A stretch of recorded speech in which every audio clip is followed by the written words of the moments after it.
আসসালামু আলাইকুম। Channel I সংবাদে সবাইকে আমন্ত্রণ জানাচ্ছি আমি আল আভি জাহান। বিস্তারিত সংবাদের শুরুতেই জানিয়ে দিচ্ছি ফ্রেশ আটা ময়দা সুজি সংবাদ শিরোনামগুলো। আগামী নির্বাচনে সংসদের আসন সংখ্যা বিষয়ে সিদ্ধান্ত হয়নি, জানালো সংস্কার কমিশন। নির্ধারিত সময়ে স্বচ্ছ ও গ্রহণযোগ্য ভোটের আশা। সংস্কার নিশ্চিত হলে এপ্রিলে নির্বাচন নিয়ে এনসিপির আপত্তি নেই, চলতি মাসের মাঝামাঝি হতে পারে দলের নিবন্ধন। 4 দিনের সফরে যুক্তরাজ্যের পথে প্রধান উপদেষ্টা অধ্যাপক ইউনূস। সফরসূচিতে ব্রিটিশ প্রধানমন্ত্রী স্টারমার ও রাজা তৃতীয় চার্লসের সাথে সাক্ষাৎ। এবং এশিয়ান কাপ ফুটবলের বাছাইয়ে আজ সিঙ্গাপুরের মুখোমুখি হচ্ছে বাংলাদেশ। ঘরের মাঠে পুরো 3 পয়েন্ট চায় লাল সবুজরা।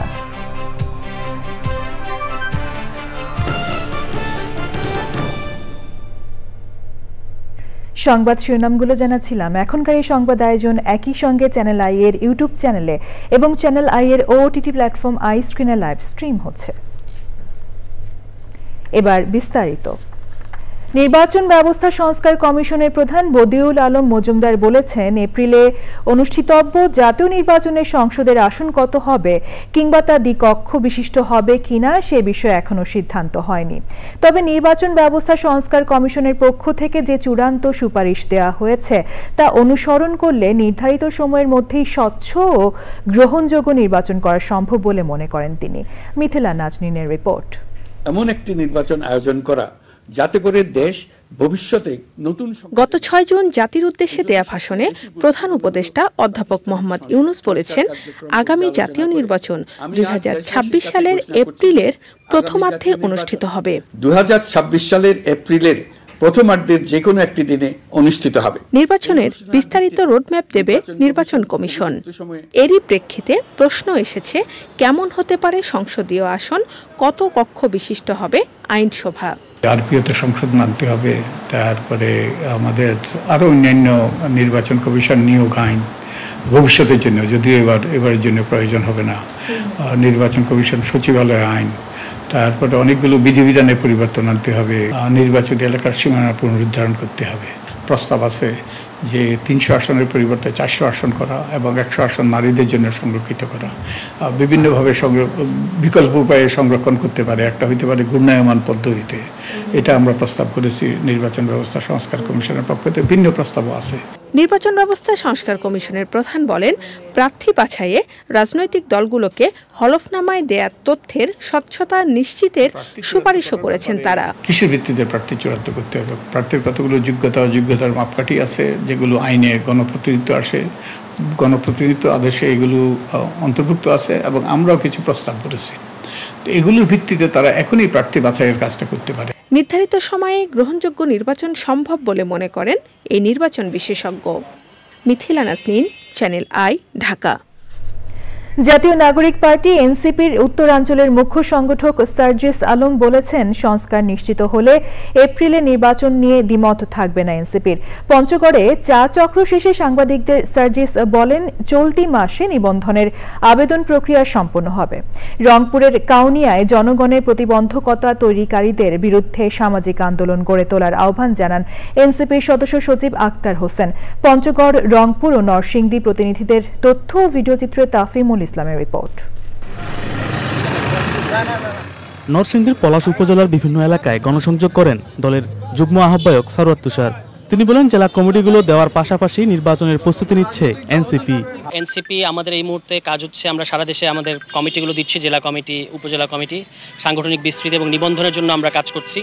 এর বাইরে আমরা নির্বাচনের প্রস্তুতিও নিচ্ছি। বিভিন্ন জায়গায় আমাদের জনসংযোগগুলো চলছে সারা দেশে। এনসিপির দক্ষিণাঞ্চলের মুখ্য সংগঠক হাসনাত আব্দুল্লাহকে সঙ্গে নিয়ে সার্জিস আলম পঞ্চগড় শহরে চৌরঙ্গি মোড়ে চা চক্র আয়োজন করে। সে সময় সার্জিস বলেন, সংস্কার নিশ্চিত হলে নির্বাচন নিয়ে এনসিপির দ্বিমত থাকবে না। এপ্রিলে নির্বাচন নিয়ে আমাদের কোনো দ্বিমত নেই, কিন্তু তার পূর্বে এই নির্বাচনকালীন সংস্কারগুলো নিশ্চিত করতে হবে, বিচারগুলো দৃশ্যমান বিচারিক প্রক্রিয়াটি নিশ্চিত করতে হবে।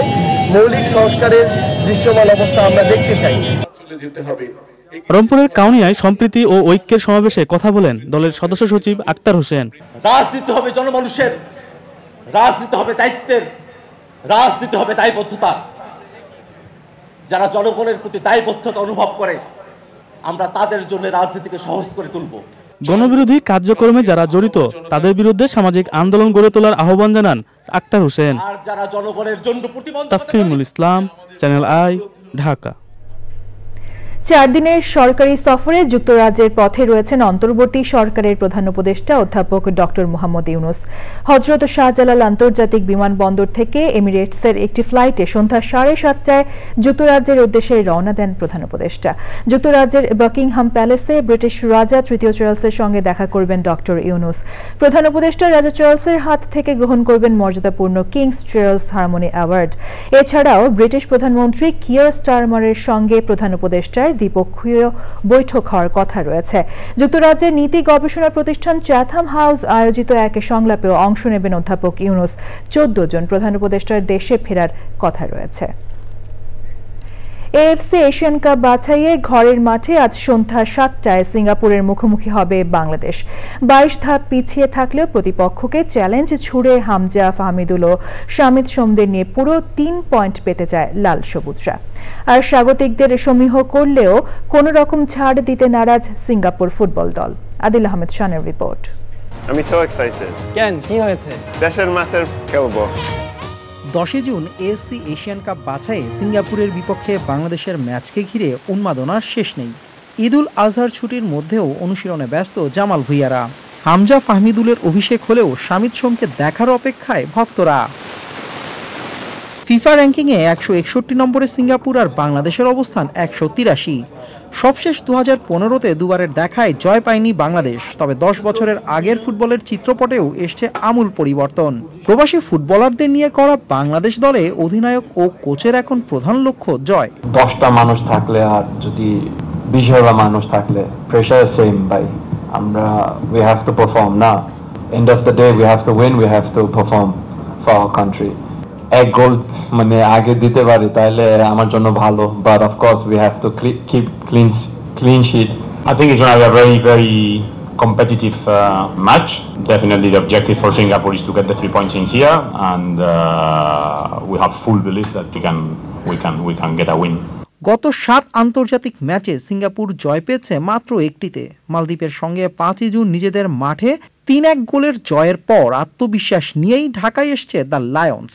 হামজা, শামিদ, ফাহমিদুলের অন্তর্ভুক্তি সমীহ জাগালেও মাঠে কোনো কম্প্রোমাইজ না করার কড়া বার্তা দিলেন সিঙ্গাপুরের জাপানি coach. Us is a very hard game, I understood. No respect too much. We also challenging team. Then we play against Bangladesh. Keep consistent. How many minutes we can play in our football. ভারতের বিপক্ষে draw আর সবশেষ ভুটানের বিপক্ষে জয়ের পর বাংলাদেশের ফুটবলের উপর প্রত্যাশা বেড়েছে বহু গুণ। জাতীয় ফুটবল স্টেডিয়ামে ম্যাচটিকে ঘিরে কড়া নিরাপত্তা নেওয়া হয়েছে। স্টেডিয়ামে আসা দর্শকদের নির্বিঘ্নে খেলা উপভোগে বিশেষ ব্যবস্থা নিয়েছে বাফুফে। আদিল আহমেদ শান, চ্যানেল আই, ঢাকা। সংবাদের এই পর্যায়ে নিচ্ছি বিরতি। ফিরে এলাম বিরতির পর এবার রয়েছে কৃষি সংবাদ।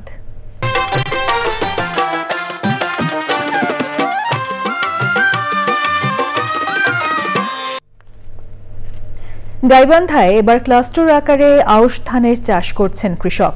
বোরো ধান কর্তনের পর জমি পতিত ফেলে না রেখে আউশ ধান আবাদের প্রস্তুতি নিচ্ছেন কৃষক। সরকারি কৃষি প্রণোদনায় পাওয়া এই ধান চাষে আগ্রহী হচ্ছেন তারা। গাইবান্ধার প্রতিনিধি ফারুক হোসেনের তথ্য ও ভিডিও চিত্রে রাজীব আহমেদের রিপোর্ট। জেলায় বোরো ও আমন ধান আবাদের মাঝামাঝি সময়ে পতিত পড়ে থাকা অনেক জমি এখন আউশ ধান চাষের আওতায় এসেছে। এতে করে 2 ফসলি জমিগুলো 3 ফসলি জমিতে পরিণত হয়েছে। চলতি মৌসুমে জেলার শতাধিক কৃষক ক্লাস্টার আকারে প্রায় 155 বিঘা জমিতে আউশ চাষ করছেন। গতবার করে লাভজনক হচ্ছে, এবার 50 শতক মাটি গাড়ার নিয়ত করছি এবং পোকামাকড়ও কম, সব দিক দিয়ে ভালো আর কি। কারণ এই বিএস আসে আমরা এই আবারটা সম্পর্কে অনেকটাই জানতে পারছি। নিচু ও বন্যা কবল হওয়ায় যেসব জমিতে বেশিরভাগ সময় আমন হয় না, এখন সেসব জমিতে আউশ চাষ হচ্ছে বলে জানান কৃষক। মোটামুটি জমিটা আমাদের পড়ে থাকা পতিত থাকার একটা ইয়েতেই আমরা এটা করছি, যেটাই হোক 15 থেকে 20 মণ 22 মণ যেটুকুই আমাদের আসবে, এটা আমাদের একটা ভালো সহযোগিতা। আউশ চাষে কৃষকদের আগ্রহী করতে কৃষি প্রণোদনা সহ প্রযুক্তিগত প্রশিক্ষণ ও পরামর্শ সহায়তা দেওয়া হচ্ছে বলছে কৃষি সম্প্রসারণ অধিদপ্তর।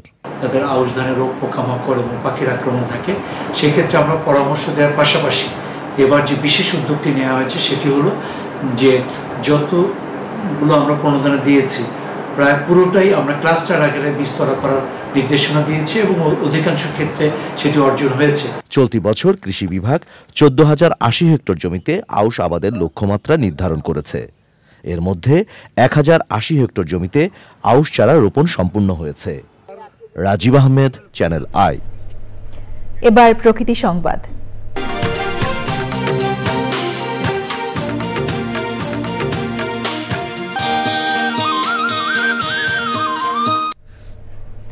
ভয়াবহ দখল দূষণে অস্তিত্ব সংকটে খুলনার 37টি নদী। অপরিকল্পিত সেতু নির্মাণ আর নদী ভরাটের কারণে চরম হুমকিতে নদীগুলো। এতে পরিবেশ বিপর্যয়ের পাশাপাশি বিরূপ প্রভাব পড়ছে পুরো জীববৈচিত্র্যে। অবৈধ দখলদারদের বিরুদ্ধে ব্যবস্থা নেওয়া হচ্ছে জানিয়েছে প্রশাসন। নদী রক্ষায় প্রয়োজনীয় উদ্যোগের দাবি জানিয়েছেন পরিবেশবাদীরা। দানিয়েল সুজিত বোসের রিপোর্ট। বাংলাদেশ নদীমাতৃক দেশ আর দক্ষিণ পশ্চিমাঞ্চলের জেলা খুলনা বহু নদ নদী দ্বারা বেষ্টিত। এসব নদী একসময় পরিবেশ, কৃষি, যোগাযোগ ও জীববৈচিত্র্যের অন্যতম চালিকা শক্তি ছিল, কিন্তু বর্তমানে এসব নদীর অস্তিত্ব মারাত্মক হুমকির মুখে।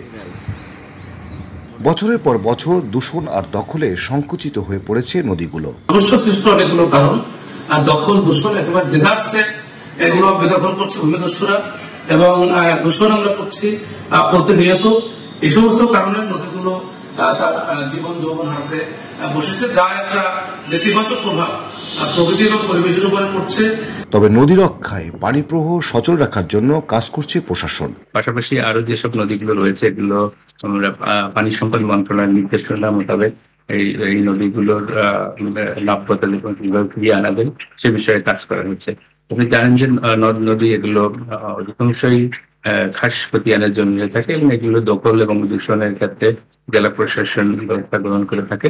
দখল ও দূষণ মুক্ত করতে সংশ্লিষ্ট মন্ত্রণালয় থেকে বরাদ্দ পেলে ব্যবস্থা নেওয়ার আশ্বাস দিয়েছেন বিভাগীয় কমিশনার। 19টি আমরা নদী শনাক্ত করতে পেরেছি, যেগুলো আমাদের কিছু দখলে আছে, কিছু বেদখলে আছে। 10 জন জেলা প্রশাসককে নির্দেশনা দেওয়া হয়েছে যে এই মুহূর্তে যেগুলি জরুরি এগুলো আমরা উচ্ছেদ করব এবং দখল মুক্ত করে আমরা দূষণ মুক্তকরণের পরিকল্পনা অলরেডি হাতে নিয়েছি। পরিবেশ ও জীববৈচিত্র্য রক্ষায় কঠোর হওয়ার তাগিদ দিয়েছেন পরিবেশবাদীরা। ড্যানিয়েল সুজিত বোস, চ্যানেল আই, খুলনা। এখন দেখবেন খেলার খবর।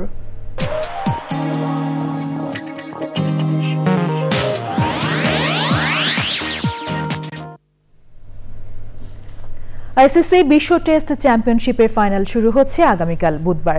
ইংল্যান্ডের ঐতিহাসিক ভেন্যু লর্ডস ক্রিকেট গ্রাউন্ডে টেস্ট বিশ্বকাপের তৃতীয় আসরের ফাইনালে মুখোমুখি হবে অস্ট্রেলিয়া এবং সাউথ আফ্রিকা। বর্তমান চ্যাম্পিয়ন অস্ট্রেলিয়ার সামনে সুযোগ প্রথম দেশ হিসেবে টানা দ্বিতীয়বার শিরোপা জয়ের। অপরদিকে প্রথমবারের মতো টেস্ট বিশ্বকাপের ফাইনালে আসা সাউথ আফ্রিকাও চায় শুরুতেই বাজিমাত করতে। খেলা শুরু হবে বাংলাদেশ সময় বুধবার বিকেল 3:30টায়। সবশেষে ফ্রেশ আটা ময়দা সুজি সংবাদ শিরোনামগুলো জানিয়ে দিচ্ছি আরও একবার। আগামী নির্বাচনে সংসদের আসন সংখ্যা বিষয়ে সিদ্ধান্ত হয়নি, জানালো সংস্কার কমিশন। নির্ধারিত সময়ে স্বচ্ছ ও গ্রহণযোগ্য ভোটের আশা। সংস্কার নিশ্চিত হলে এপ্রিলে নির্বাচন নিয়ে এনসিপির আপত্তি নেই। চলতি মাসের মাঝামাঝি হতে পারে দলের নিবন্ধন। 4 দিনের সফরে যুক্তরাজ্যের পথে প্রধান উপদেষ্টা অধ্যাপক ইউনূস। সফরসূচিতে ব্রিটিশ প্রধানমন্ত্রী স্টারমার ও রাজা তৃতীয় চার্লসের সাথে সাক্ষাৎ। এবং এশিয়ান কাপ ফুটবলের বাছাইয়ে আজ সিঙ্গাপুরের মুখোমুখি হচ্ছে বাংলাদেশ। ঘরের মাঠে পুরো 3 পয়েন্ট চায় লাল সবুজরা।